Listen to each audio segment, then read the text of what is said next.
Você já sentiu aquela sensação de que algo não está certo, mas não conseguiu explicar direito? Aquela voz pequenina lá no fundo dizendo que você merecia mais respeito, mais cuidado, mais consideração. Mas por algum motivo, você acabou ignorando, achando que era coisa da sua cabeça, que estava exagerando, que talvez o problema fosse você? Se você já passou por isso, mesmo que em silêncio, mesmo que nunca tenha dito uma palavra para ninguém, essa história foi escrita pensando em você. Porque tem coisas que a gente só entende quando vê alguém passar pelo mesmo caminho. E é exatamente sobre isso que vamos falar agora. Se você está aqui, provavelmente já sabe o quanto histórias reais de superação podem mudar vidas. E se você sentiu alguma conexão com o que acabei de dizer, faz toda a diferença você apertar o botão de like e se inscrever nesse canal. Não é por mim. É por todas as pessoas que precisam ouvir histórias como essa e ainda não encontraram o caminho até aqui. Cada like, cada inscrição faz com que o algoritmo entenda que esse tipo de conteúdo importa, que histórias de verdade precisam chegar a mais gente. E tem alguém agora mesmo, em algum lugar, que está precisando ouvir exatamente o que você vai ouvir agora. Então, se fizer sentido para você, me ajuda a levar isso adiante. Pega ar, respira fundo e se prepara, porque a história que eu vou te contar não é fácil. Ela tem partes que vão doer, tem momentos que vão dar raiva, mas também tem uma virada que vai fazer o seu coração bater mais rápido. É a história de uma mulher que passou pelo inferno no lugar onde ela mais deveria se sentir segura, que aprendeu a se calar por medo, que quase desistiu de tudo, mas que um dia decidiu que não dava mais. E o que aconteceu depois, ninguém esperava, nem ela mesma. Você está pronto para ouvir isso até o fim? Ela se chamava Carolina. 32 anos, cabelos castanhos que ela vivia prendendo em um coque meio desleixado, olhos que já foram mais brilhantes e que agora carregavam uma espécie de cansaço permanente. Carolina trabalhava há 6 anos em uma empresa de médio porte, no centro da cidade, na área de marketing. Ela era boa no que fazia, criativa, dedicada, daquelas pessoas que chegam antes do horário e saem depois de todo mundo porque querem entregar tudo perfeito. Na época em que tudo começou, ela estava no auge dos seus 30, recém-separada de um relacionamento que não deu certo, morando sozinha em um apartamento pequeno, mas aconchegante, com uma gata chamada Aurora e uma coleção de livros que ela chamava de sua verdadeira riqueza. Carolina gostava de silêncio, gostava de dias nublados, gostava de tomar café na janela enquanto via a cidade acordar. Ela era discreta, talvez até tímida, mas tinha uma força interna que poucos conheciam, porque ela raramente deixava transparecer. O problema começou com sutilezas. E é sempre assim, não é? As coisas ruins nunca chegam com um estrondo. Nunca batem na porta anunciando o que são. Elas chegam devagar, quase educadamente, como quem pede licença para entrar na sua vida e aos poucos vai ocupando todos os espaços. O supervisor de Carolina se chamava Roberto. 45 anos, casado, 2 filhos, uma reputação impecável dentro da empresa. Roberto era o tipo de chefe que todos elogiavam, que sabia o nome dos funcionários da limpeza, que trazia bolo no aniversário, que fazia piadas nos corredores. Mas com Carolina, ele era diferente. No começo, ela achou que era impressão. Um elogio aqui, outro ali, sempre com um tom que ela não sabia definir. Carolina, você está muito elegante hoje. Carolina, esse perfume combina com você. Carolina, você não imagina o que eu sonhei com você ontem. Pequenas frases soltas no meio de conversas profissionais, ditas em um tom de brincadeira, como se não fosse nada, como se fosse apenas uma forma descontraída de tratar uma funcionária competente. Você já passou por isso? Já sentiu aquele desconforto que você não consegue explicar? Aquela sensação de que algo está errado? Mas, como nada explícito aconteceu, você engole, sorri, desconversa e segue o dia. Carolina passou meses engolindo. Ela se convencia de que estava sendo sensível demais, de que Roberto era assim com todo mundo, de que ela precisava aprender a levar as coisas com mais leveza. Mas aí os comentários foram mudando de tom. Ele começou a chamar Carolina para reuniões sozinha na sala dele, sempre com uma justificativa profissional, sempre com uma pasta de documentos na mesa. Mas durante essas reuniões, ele se sentava ao lado dela, não atrás da mesa. Tocava no braço dela enquanto explicava alguma coisa. Ajeitava o cabelo dela atrás da orelha, como quem tira um fio do rosto por educação. Carolina se sentia gelar por dentro cada vez que isso acontecia, mas ela não sabia o que fazer. Pedir demissão? Ela não podia. O mercado estava difícil, as contas chegavam todo mês, o aluguel não esperava. Denunciar? Denunciar o quê, exatamente? Nada daquilo era grave o suficiente para uma denúncia. Ou era? Ela se sentia paralisada, presa em um território cinza onde o assédio ainda não tinha nome, mas já tinha cheiro, já tinha textura, já tinha gosto de medo na boca. E aí veio o dia que mudou tudo. Era uma quinta-feira. Chovia forte lá fora, e Carolina estava terminando um relatório que precisava ser entregue na manhã seguinte. O escritório já estava vazio. A maioria das pessoas havia ido embora por causa da chuva, mas Carolina ficou para terminar o trabalho. Por volta das 20 horas, ela ouviu passos no corredor. Era Roberto.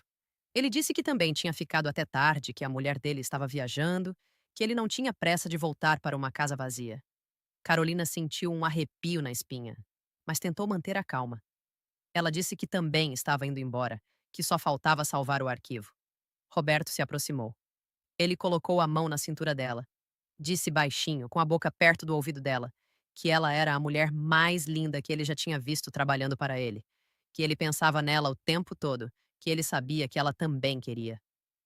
Carolina congelou. O corpo dela não respondeu.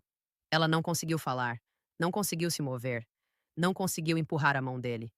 Ela apenas ficou ali, paralisada, enquanto Roberto apertava o braço dela e dizia que ela não precisava ter medo, que ele podia fazer muita coisa por ela na empresa, que ele podia abrir portas que ela nem imaginava.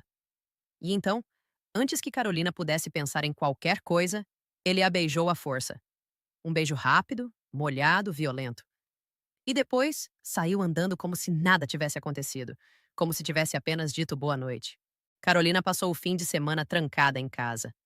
Não comeu, não dormiu, não atendeu o telefone. Ela tomou banho várias vezes, esfregando o braço onde ele havia tocado, passando sabonete nos lábios repetidamente, como se pudesse apagar o que aconteceu. Ela pensou em se matar. É verdade. Na madrugada de domingo para segunda, ela ficou horas olhando para o teto do quarto, fazendo contas de quantos comprimidos ela teria que tomar para nunca mais acordar. O que a impediu foi a Aurora, a gata, que subiu no peito dela e começou a ronronar. E Carolina chorou. Chorou como não chorava desde criança, com soluços que doíam no peito, com lágrimas que molhavam o travesseiro. Ela chorou por si mesma, pelo que perdeu, pelo que nunca mais seria. E na manhã de segunda-feira, ela fez uma escolha. Ela decidiu que não ia se calar. Ela decidiu que Roberto não ia continuar fazendo aquilo com ela nem com ninguém. Porque se ela estava sentindo aquilo, se aquilo tinha doído tanto a ponto de fazê-la querer morrer, quantas outras mulheres teriam passado pela mesma coisa e nunca contado? Carolina foi trabalhar naquela segunda com o coração batendo tão forte que parecia que ia sair pela boca. Ela pediu uma reunião com o RH. Sentou na frente da coordenadora, uma mulher de meia idade chamada Silvia, e contou tudo. Cada detalhe, cada toque, cada palavra, cada beijo. Enquanto falava, Carolina tremia. As mãos dela suavam, a voz falhava, mas ela não parou. Quando terminou, Silvia olhou para ela com uma expressão que Carolina não conseguiu decifrar. A coordenadora disse que ia abrir uma investigação, que Carolina deveria continuar trabalhando normalmente e que tudo ficaria bem. Mas não ficou. Nos dias seguintes, Carolina percebeu que algo estava errado. As pessoas olhavam para ela diferente. Sussurravam nos corredores. Algumas funcionárias que antes eram amigáveis agora a evitavam. E o pior, Roberto continuava lá, trabalhando normalmente, andando pelos corredores como se nada tivesse acontecido. A investigação do RH não levou a lugar nenhum. Disseram que não havia provas, que era a palavra de Carolina contra a de Roberto, que ele tinha testemunhas de que estava em outra sala no horário do ocorrido. Testemunhas fabricadas, Carolina sabia disso. Mas o que ela podia fazer? Roberto foi afastado por alguns dias, mas logo voltou. E quando voltou, ele não parou. Só mudou a estratégia. Ele começou a dar ordens contraditórias para Carolina, a sobrecarregá-la de trabalho, a criticar tudo o que ela fazia em reuniões de equipe. Ele a isolou, fez com que outros colegas também a tratassem com frieza, criou um ambiente tão hostil que Carolina passou a ter crises de ansiedade todas as manhãs antes de ir para o trabalho. Ela perdia cabelo, perdia peso, perdia o sono. A médica disse que ela estava com o princípio de burnout, que precisava se afastar. Mas Carolina não podia se afastar. Se ela se afastasse, Roberto teria vencido. E ela não ia deixar isso acontecer. Você já sentiu que o mundo inteiro está contra você? Já sentiu que não importa o quanto você lute, as coisas só pioram? E se fosse com você, o que você faria? Foi nesse momento que Carolina conheceu Letícia. Letícia trabalhava no jurídico da empresa. Era uma mulher de 40 e poucos anos, cabelos grisalhos presos em um rabo de cavalo, óculos de leitura pendurados no pescoço, uma expressão séria que assustava de longe. Ela procurou Carolina depois que ouviu falar do caso pelos corredores.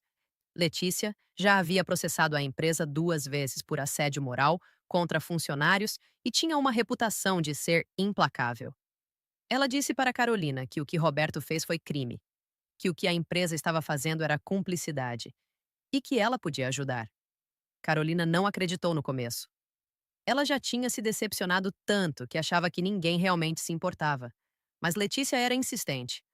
Ela mostrou para Carolina artigos da lei, explicou o que configurava assédio sexual no ambiente de trabalho, contou casos de outras mulheres que tinham vencido processos contra empresas enormes. E aí Carolina fez uma pergunta que mudou tudo. E se outras mulheres aparecerem? Letícia arregalou os olhos. O que você quer dizer com isso? Carolina respirou fundo e disse: Eu não sou a primeira. Eu sei que não sou. E tenho certeza de que não sou a única. A partir daí, Carolina e Letícia começaram um trabalho silencioso e perigoso. Carolina começou a conversar com outras funcionárias, com cuidado, com discrição, criando laços de confiança. No começo, todas negavam. Diziam que com elas nunca tinha acontecido nada, que Roberto sempre foi um profissional exemplar, que Carolina devia ter interpretado mal as coisas. Mas Carolina não desistiu. Ela sabia reconhecer o medo porque ela mesma o carregava. Ela sabia que por trás daquelas negativas havia histórias não contadas, lágrimas engolidas, noites em claro. E foi assim, conversa por conversa, café por café, que as primeiras mulheres começaram a se abrir. Uma auxiliar administrativa de 23 anos contou que Roberto a havia trancado em uma sala de arquivos mortos e só a deixou sair depois que ela aceitou ir a um happy hour com ele. Uma estagiária de 19 anos disse que ele mandava mensagens para o celular dela depois do expediente, fotos dele mesmo sem camisa, dizendo que ela deveria ser grata pela oportunidade de aprender com ele. Uma gerente de projetos de 42 anos, casada, mãe de 2 adolescentes, revelou que Roberto a havia chantageado por meses, ameaçando revelar um erro que ela cometeu em um relatório se ela não fizesse favores para ele. Quando Carolina ouviu a história da gerente, ela sentiu um nó na garganta. Aquela mulher forte, experiente, que comandava equipes e fechava contratos de milhões, havia sido reduzida a um fantasma de si mesma por causa de Roberto. E ela nunca contou para ninguém porque tinha vergonha, porque tinha medo de perder o emprego, porque tinha medo do que os filhos pensariam. Carolina segurou a mão dela e disse: Você não está sozinha. Nenhuma de nós está. E foi ali, naquele momento, que o movimento começou a ganhar forma. Elas eram 7 mulheres no total.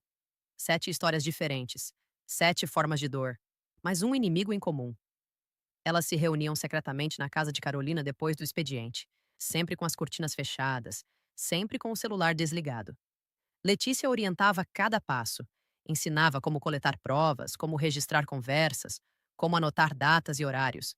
Era um trabalho de formiga, lento, minucioso, perigoso. Porque se Roberto descobrisse, se a empresa descobrisse, todas elas estariam na rua. E ele era poderoso. Ele tinha amigos nos lugares certos. Um dia, Carolina quase desistiu. Foi quando uma das mulheres, a estagiária de 19 anos, desistiu de participar. A mãe dela descobriu os encontros e obrigou a filha a se afastar, com medo de represálias. A menina chorou muito na despedida, pediu desculpas, disse que não tinha escolha. Carolina entendeu. Mas por dentro, ela sentiu uma tristeza tão grande que pensou em jogar tudo para o alto. Para que continuar? Para que arriscar? Ninguém ia acreditar nelas. O sistema era maior do que elas. Mas aí ela lembrou do beijo forçado na sala vazia. Lembrou do banho às 3 da manhã esfregando a própria pele. Lembrou dos comprimidos na mesa de cabeceira. E ela decidiu que não ia parar. Por ela, pela estagiária que não pôde continuar. pela gerente que foi chantageada, por todas as que ainda estavam caladas. A virada veio de onde Carolina menos esperava. Um dos funcionários da empresa, um rapaz de 28 anos chamado Ricardo, que trabalhava no TI, procurou Carolina no horário do almoço. Ele estava pálido, nervoso, suando frio. Ele disse que sabia de tudo, que tinha acesso aos e-mails de Roberto, que tinha visto mensagens inapropriadas, fotos, áudios. Ele disse que se sentia enojado há anos, mas que tinha medo de perder o emprego. Carolina olhou nos olhos dele e perguntou: Você tem coragem de testemunhar? Ricardo hesitou por um longo minuto. Depois balançou a cabeça que sim. Naquele momento, Carolina sentiu uma coisa que não sentia há meses: esperança. Ricardo não só testemunharia, como também entregou cópias de todas as provas que coletou secretamente ao longo de 2 anos. Eram dezenas de mensagens, áudios explícitos, fotos, registros de chamadas noturnas, até mesmo um vídeo que Roberto havia gravado sem o consentimento de uma funcionária durante uma viagem de trabalho. Carolina levou tudo para Letícia. Letícia passou uma noite inteira organizando o material. Na manhã seguinte, ela disse uma frase que Carolina nunca esqueceu. Agora nós temos um monstro. E monstros, minha filha, se caçam com a luz. O processo foi aberto em segredo. Letícia decidiu não avisar a empresa antes do tempo, porque sabia que eles tentariam abafar o caso. Em vez disso, ela entrou diretamente com uma ação criminal contra Roberto e uma ação civil contra a empresa, por conivência e omissão. Quando os oficiais de justiça chegaram na empresa naquela terça-feira de manhã, o caos se instalou. Roberto foi levado algemado do escritório, aos gritos, dizendo que era inocente, que tudo não passava de uma armação de funcionárias insatisfeitas. Mas ninguém ouvia mais ele. As provas eram irrefutáveis. As 7 mulheres, agora 8 com o depoimento de Ricardo, testemunharam em juízo.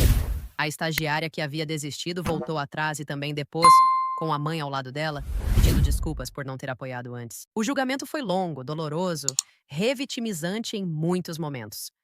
Carolina teve que ouvir o advogado de Roberto dizer que ela dava em cima do supervisor, que ela usava roupas curtas, que ela provocava. Ela teve que ouvir aquilo tudo com a alma sangrando, mas não chorou. Ela não ia dar a eles a satisfação de vê-la chorar.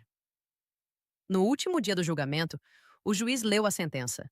Roberto foi condenado a 12 anos de reclusão por assédio sexual, importunação sexual e cárcere privado. A empresa foi condenada a pagar indenizações milionárias para cada uma das vítimas. E o nome de Roberto, antes tão respeitado, virou sinônimo de vergonha no mercado. Carolina saiu do tribunal com as outras mulheres. Elas se abraçaram em silêncio, no meio da calçada, enquanto a imprensa tirava fotos e fazia perguntas. Carolina não deu entrevistas naquele dia. Ela foi para casa, sentou na janela com Aurora no colo e chorou. Mas dessa vez eram lágrimas diferentes. Não eram lágrimas de medo, nem de raiva, nem de vergonha. Eram lágrimas de alívio, de cansaço, de gratidão.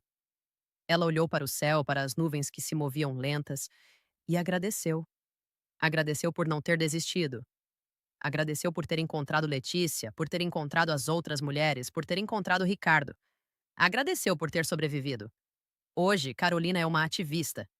Ela criou um projeto de apoio a vítimas de assédio no ambiente de trabalho, que já ajudou mais de 300 mulheres a denunciarem seus agressores. Ela dá palestras em empresas, universidades, eventos. Ela escreveu um livro. Ela se tornou a voz que ela mesma precisou ouvir quando estava sozinha naquele apartamento, olhando para os comprimidos na mesa de cabeceira. E ela nunca mais se calou. Sabe por quê? Porque ela aprendeu que o silêncio é o melhor amigo do agressor, que o medo é a ferramenta mais poderosa que eles têm, e que a única forma de vencer é falar. Falar mesmo com a voz trêmula. Falar mesmo sem saber se vão acreditar. Falar mesmo que doa. Porque do outro lado do medo, existe um mundo onde a justiça é possível. Um mundo onde os monstros vão para a cadeia. Um mundo onde as vítimas se tornam sobreviventes e sobreviventes se tornam guerreiras. Você já passou por algo assim? Ou conhece alguém que passou? Não importa o tamanho da sua dor, não importa quanto tempo faz, não importa se você ainda tem medo. O que importa é que você não está sozinho. Assim como Carolina encontrou Letícia e as outras mulheres, você também pode encontrar pessoas que vão te apoiar. Você também pode encontrar forças que nem sabia que tinha. Porque a maior mentira que o agressor conta é que você é fraca. E a maior verdade que a vida ensina É que sobreviver já é um ato de coragem, mas denunciar é um ato de revolução. E agora eu quero ouvir você. Escreve nos comentários o que essa história mexeu em você. Já passou por algo parecido? Conhece alguém que precisa ouvir essa mensagem? Me conta de onde você está assistindo.